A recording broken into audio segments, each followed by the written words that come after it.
features. So just to keep things fresh for the boys, I've actually rejigged the order. Just conscious that Mike is potentially having to leave us very Didn't even unprofessionally. notice it happened. What witchcraft is this? So what we wanted to cover is, as a continual feature, our Game of Summer of the Year of 2011.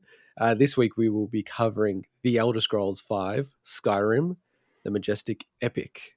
That's your commentary, isn't it? That's your opinion, Swinny? Well, I have to come up with some kind of a subtitle for every. He wrote I've made it 5 out of 6 so far. So, So yeah, like these. I don't know, what do you even call it? It's not even a retrospective almost. Like we're just chatting about the game, leading up to our determination of what the greatest, the game of some other year is for 2011.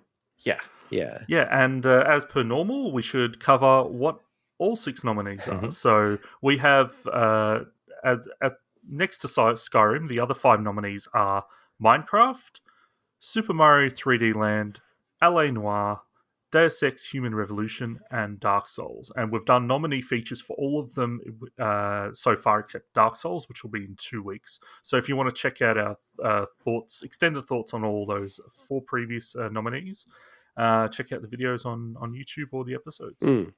And we should say with this game, like this is for a lot of people the obvious game of the year, won 229 game of the years in its time period. Insane. And has been released subsequently on every platform under the sun. Well, now it hasn't, I guess, because PS5 it hasn't been released on, and Xbox Series X, but it will. I think they've already said it's going to be released on PS5. The Legendary Edition, they'll then release a I don't even know what they'll call it. Epic Legendary Edition on the PS5. Remake. No, they won't. Wait, what's a Legendary Edition? Sorry, I'm talking about Mass Effect. I know. What was the latest Skyrim edition? Edition. The special edition. Sorry, I've read it because I think I've got all of them. I've got it on the Switch. No, I think there was a version that came out. It was a Stadia. I thought. I mean, that's kind of like, is that even technically a thing?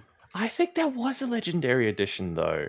Yes, there is. There was a Legendary Edition. By the way, back in 2013, yes. When I was asking you, Mike, I wasn't actually having a go at you. I didn't even think of Mass Effect. I was curious about what a Legendary Edition No, I mixed it up because of that. But no, I do remember there was one. Intergot's the one that's slam with a Mass Effect. There absolutely was one way back. Elder Scrolls V Skyrim Legendary Edition. That's the one I was thinking of because I have that on PC. Actually, I also have the special edition on PC. Yeah, they have the VR edition as well. So that is a different version. So many of them. It's insane. It's probably the most remade game. Is it the most remade game in history? It's got to be, surely. No, definitely not. What else would be? The number of different copies and SKUs of this game. I can't think of anything I think Tetris, else. man. Tetris. Yeah, look at that at the same time. Yeah, right. Maybe Tetris. Yeah, Tetris. Fair enough. Tetris might win. Yeah, you're right. But it's a modern game. I feel like Tetris had different variations, you know what I mean? It wasn't like the Tetris that was done. This feels like it was basically the same edition, and then they sort of had an upgraded edition, and then there's just copies of both. Yeah. Multiple copies of both. Whereas Tetris kind of had many different versions of Tetris across different platforms. But fair enough, I'll give you guys Tetris. So this game hit hard in the year it got released, and still is played by millions of people every single month to this day. Heavily supported by mods, released on lots of different formats.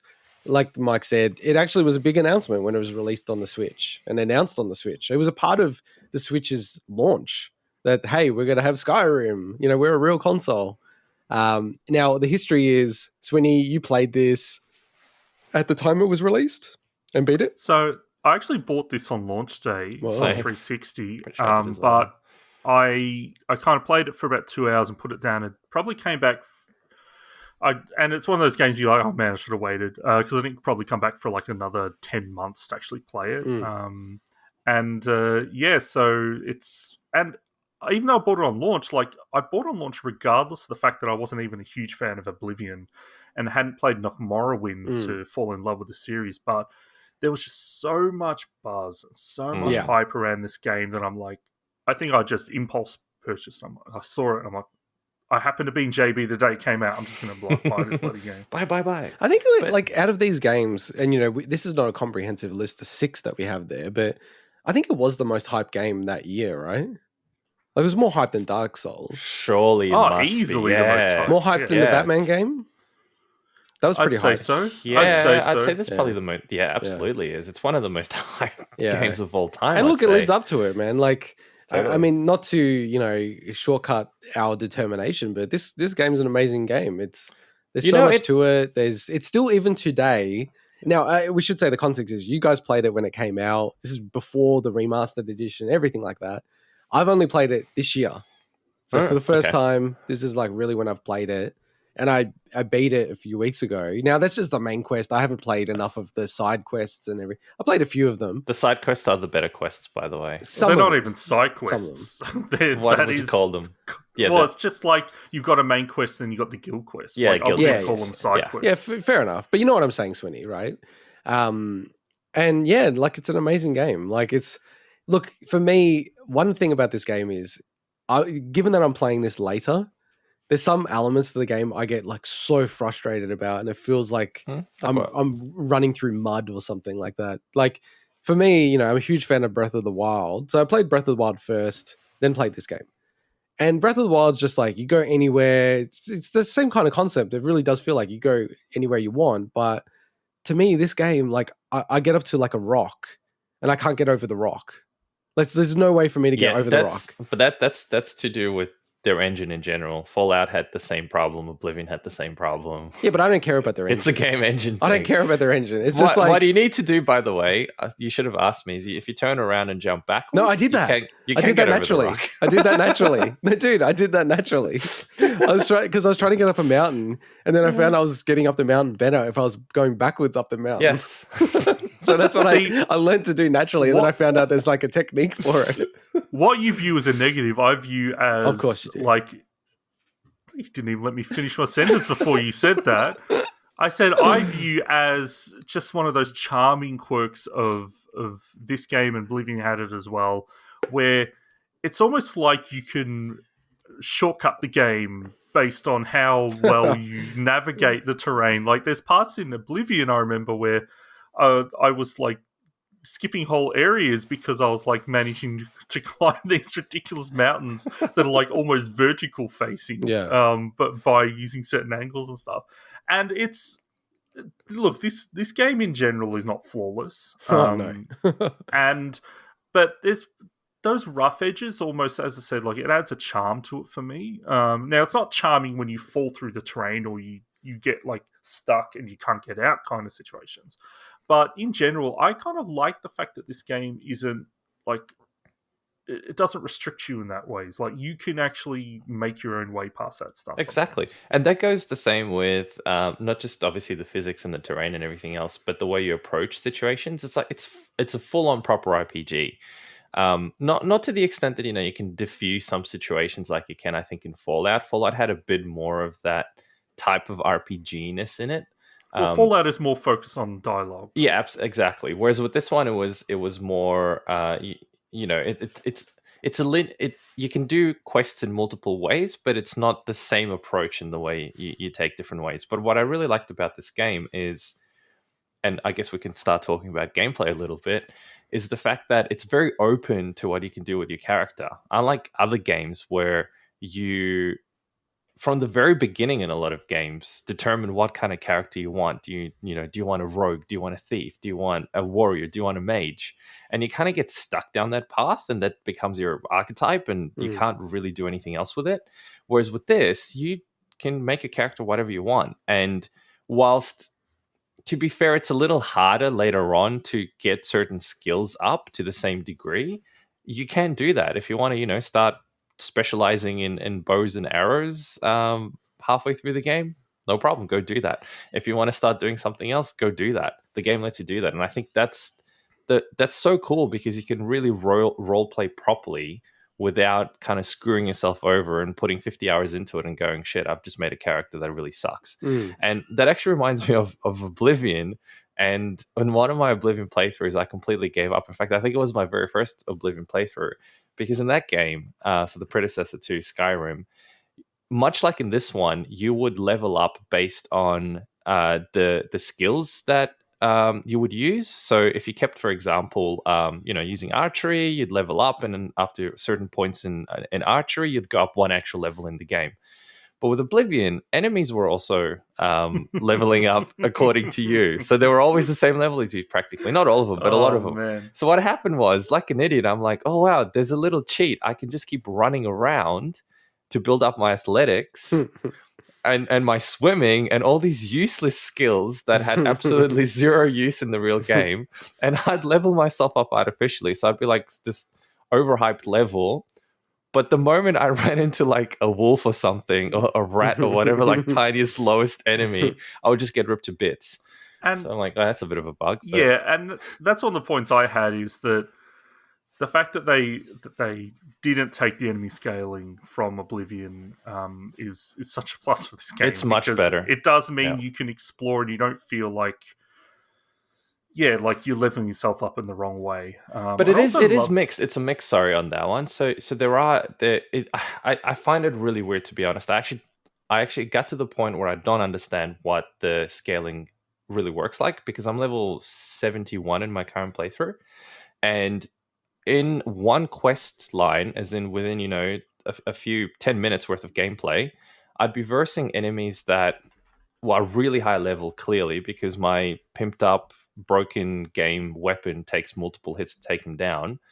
And then, a minute later, it's like enemies that get taken down instantly. It's really weird. I actually do not understand how it scales in some areas. There is no scaling in the game.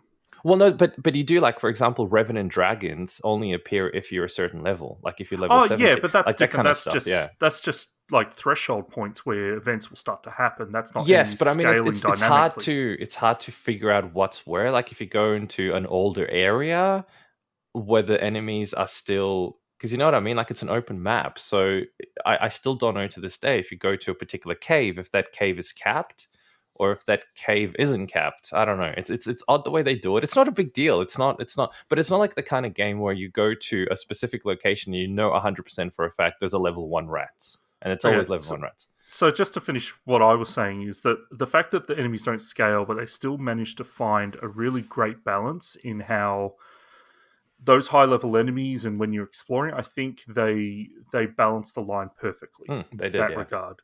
Because there's no times, like, you'll come across an enemy, like, okay, that enemy's too powerful for me, but that happens in every RPG. Then you're like, okay, that is not the area for me to tackle right now. I'll come back once I'm further in the game. But I just think that it's balanced really, really well, and it was like Oblivion was a shit show in that regard. If you did it wrong, so are you sure that there's no scaling at all?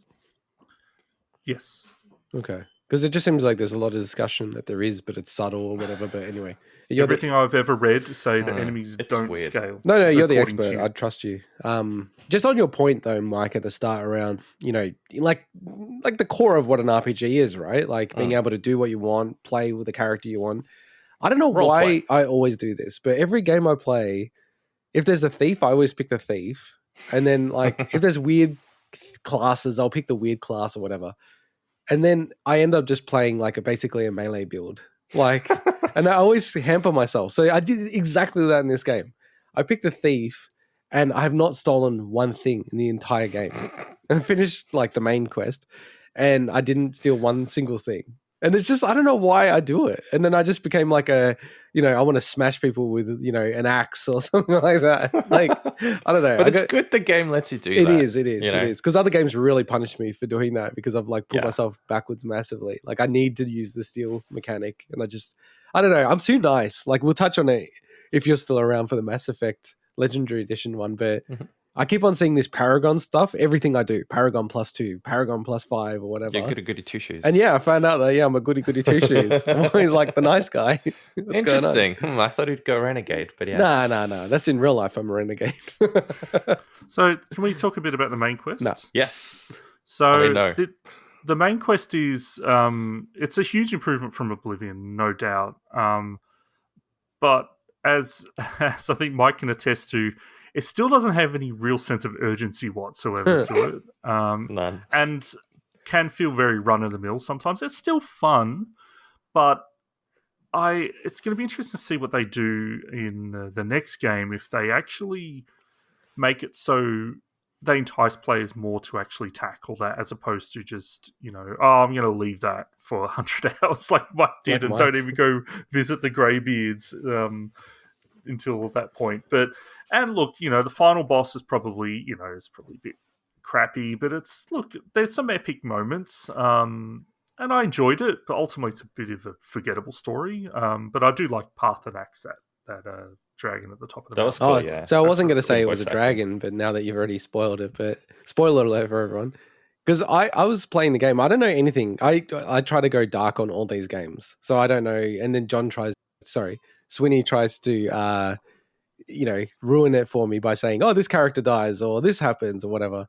But when you got to the top of the mountain and Parthenax, is that right, Swinny? Yeah. Yeah, when it was a dragon, I was like, oh shit, it's a dragon. I was like, surprise. I was like, oh, this is cool. Yeah, exactly. I was like, oh, this is cool. So Swinny, I didn't mind the story that much. I normally hate the stories in these kind of games. I thought it was serviceable. It wasn't great, so I totally agree with that component of it. It's just honestly, the thing that just makes me go, it's so strange the way they structured it. You play through the whole main quest, you finish the game, and then you're just left at the mountain. And it's like, okay, there's no credits or anything. I don't know. It's some OCD thing for me where it's like, okay, I finished it. Give me credits. And then I'm back into the game normally. It just feels weird that the game opens with credits. But that's the thing about it. You don't need it to... You almost don't even... It's almost not even the main quest. You know what I mean? Agree it's with just that. Agree another with that, yeah. quest in the game. Yeah. In many ways. Yeah. I don't know. I'm just not a big fan of how they handled it. I feel like Swinny's saying, they you know what? Just get rid of the main quest. At that point. So, but then you don't have an underlying. But you didn't even use story that arc as an underlying story arc, right? Yeah, you don't. But I mean, some people need that underlying story. I think arc. the more challenging thing would be to create some narrative out of the quote unquote side quests. So those quote unquote side quests, okay, probably the meat of the game, are the guilds. So, the guilds. This is Skyrim. So. Fuck the main quest. This is the content that people love Skyrim for. That's true. So this is the real Skyrim. My favorite, and it's not going to be everyone's favorite, but I love the College of Winterhold. The setting of that is with this giant college on the edge of this icy cliff. It's awesome. One of my favorite quest lines ever. The Thieves Guild is awesome. Some really cool twists that go on in there. Great rewards when you finish it all. Honestly, all the rewards from these guilds, the ultimate ones are it make it worth it. And that's, that's a big part of it. And the Dark Brotherhood, of course, is also great. Really cool, really humorous. I don't think it tops Oblivion's version. I think that one's just a bit more memorable with some really, really cool moments in it. But overall, all the guilds are great. I forget the name of what's the guild in Whiterun? Oh god, the White Mains and the Greybeard. Not the Greybeards, the White Mains and the... Yeah, anyway, the Whiterun one, that one's probably not as memorable, but it's got its cool moments. And yeah, let's look, to me, that is the meat of the game. And, I tried to push into got to focusing on that rather than the main quest, but I understand why you wanted to do the main quest if you had limited time to play through. So, I will get through those. I think that's the beauty of the game as well, that you can kind of go at your own pace, do your own thing. It's like Mike spending 100+ hours not doing the main storyline and getting a lot out of the game. Yeah, I mean that's the. But I finished it. I finished it. I finally finished it. That's cool. That's cool. Yes. I know I'm a whinger, and this is expecting too much, especially that the game is so hacky. It feels like from an engine point of view, but God, I wish that there was some kind of cross-platform save in this game. Oh, that'd be awesome. Because I really want to play it. Sorry, go on. That guild was called the Companions. That's right, the Companions, yes. So I didn't want to spoil anything about it by saying other things, but it's worth doing it. Yeah, I really want to play this on PC because it's great playing on the Switch. It really supports my lifestyle, just with the kids and everything. But just sometimes I want to boot it up in the highest quality and play on the PC. And I've seen it on PC. It looks amazing on my PC, but it's a bit I don't know. I was thinking about it the other day. Maybe I should just start again on PC. Good. because you kind It's a of don't different need the main feel. quest, right? So No, you No. don't. You just Yeah. muck around. It's a different feel on different platforms. Yeah. To me, the most memorable one I think was probably the original one back in 2011 on 360, and that's because I was playing it on a TV, and the immersion just felt so much more immersive than playing it on the Switch. I played the most recent one on the Switch, so I did practically everything other than I think I'm doing halfway through Dawn Guard, and then I just have the Dragonborn DLC left. And I think that's kind of it. And that was all on the Switch. But on the 360, there were just some of the moments felt so much more memorable. And even little things like I remember when I finished the College of Winterhold, and you become this pretty powerful mage by that stage, because I had sort of pumped a lot of points into that. And then I was kind of just wandering around the landscape, and I came across this shack in the middle of the snow, in sort of this somewhat foresty area. And then the aurora started shining in the sky, and it was just that really awesome moment where you felt like you were really role playing the game, like you were this mage that was, in solitude in the middle of the wilderness, just away from everything and the conflicts happening around there. And that level of immersion was probably one of the greatest things I remember in any game. And you certainly, I feel like you don't get that on the Switch as much, and that's just because it's hard to immerse yourself on a tiny little screen that's in front of you. So it's worth experiencing in other platforms. Yeah, what's up? those organic moments that you're talking about, that's what makes this game really special to me.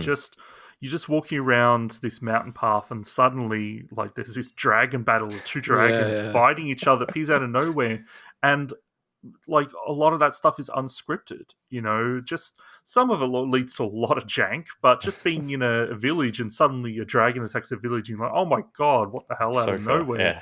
It just makes the game feel so epic in that regard. And there's a lot more to that, but the way they handled the dragons with those unscripted moments is just, it's so special. Yeah, and I think I texted you guys early into the actual playthrough of the game, and I'm like, I kind of get Skyrim. It's kind of like, it's pretty fucking cool. I think part of it is because I was just like going around doing random shit and just like running into giants and and they're just destroyed. Beaten up, yeah. I was like level 10 or something, just getting pummeled, and I was like, okay, this game's pretty wacky, pretty cool.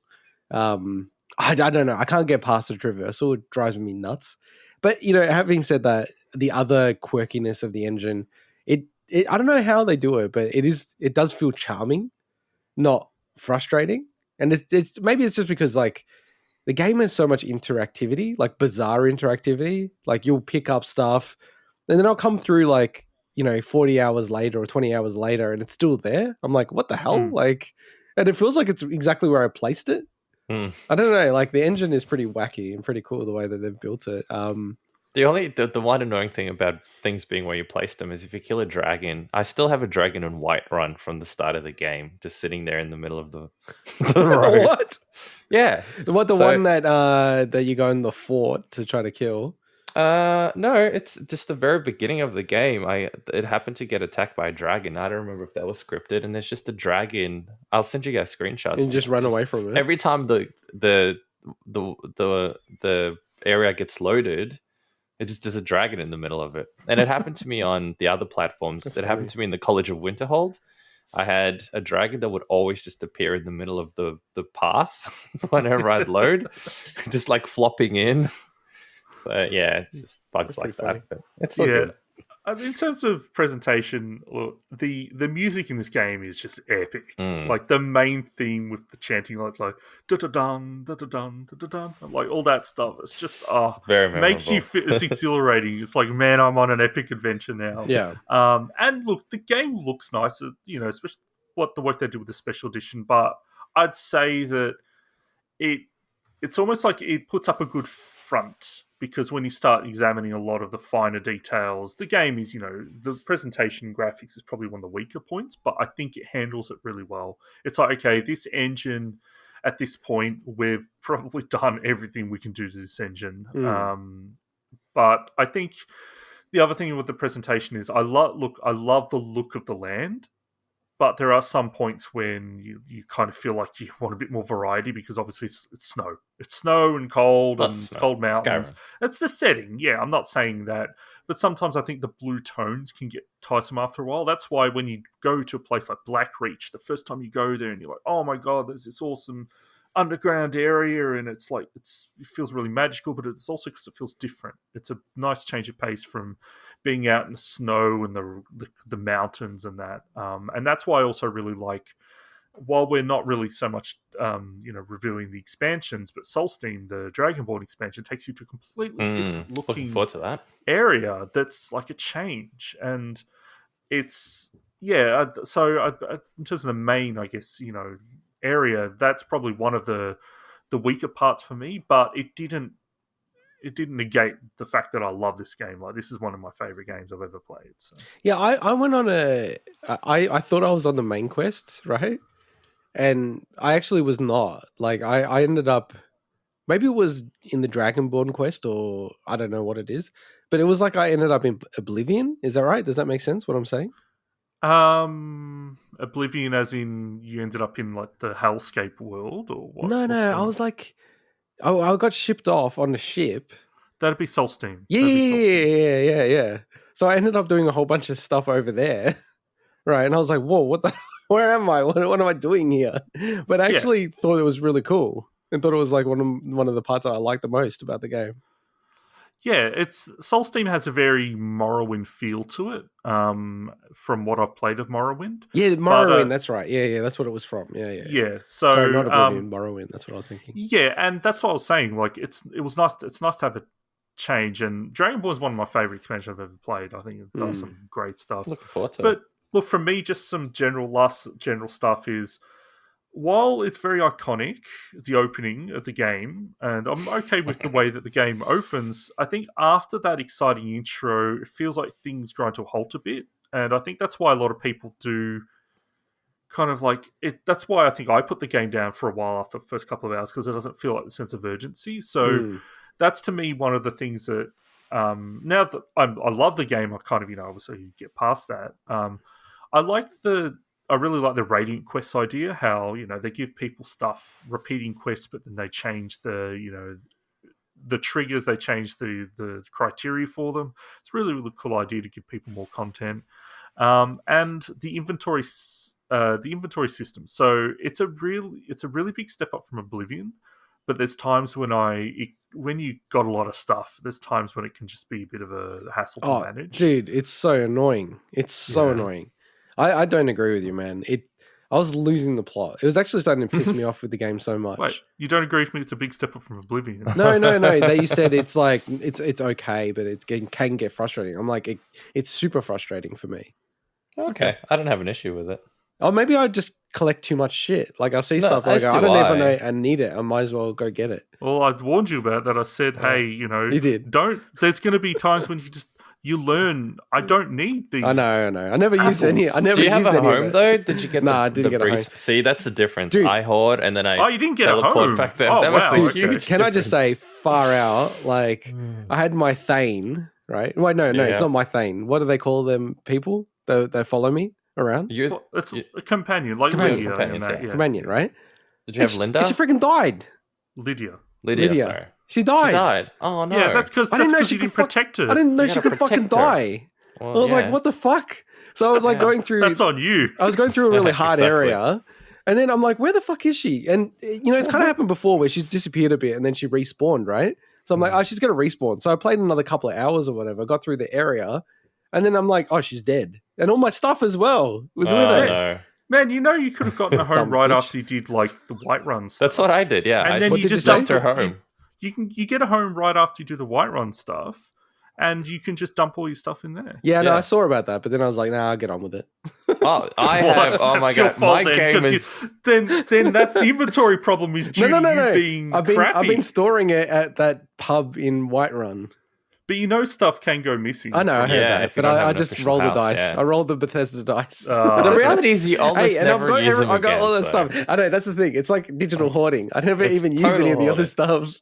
No, to be fair, I did use some other stuff, but it's so rare that you go back to really need it that it's just a hoarding thing. It's a problem. Yeah, it's a really, really cool game.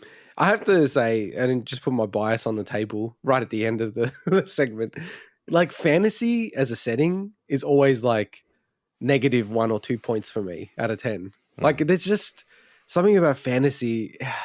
I don't know. It just doesn't gel with me, man. It just doesn't click with me. So I don't know.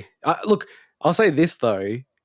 Starfield, I'm like a day one person on that now because of this game. So that's huge credit to this game, right? Okay. My final thought on this is that I think, to me, Skyrim is the most successful RPG ever in terms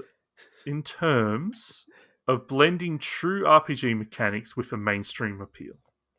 To me, it's the most successful example of a game that's ever done that, where it's like, because it is a true RPG in many ways. A lot of people, it's an RPG. Like it is a real true RPG, but it's got that mainstream edge to it. Are they saying? I can't think.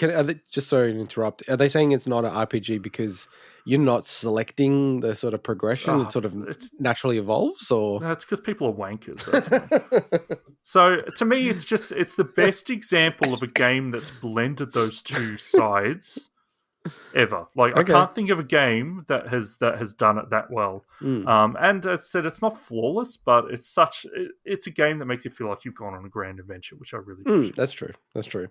Very cool game. I'm going to be so interested to see where you guys think this should place in the top 6. Yeah, it's going to be interesting. Still pissed about Portal 2 not being part of the consideration. Look at this prick. All right, let's get on to our next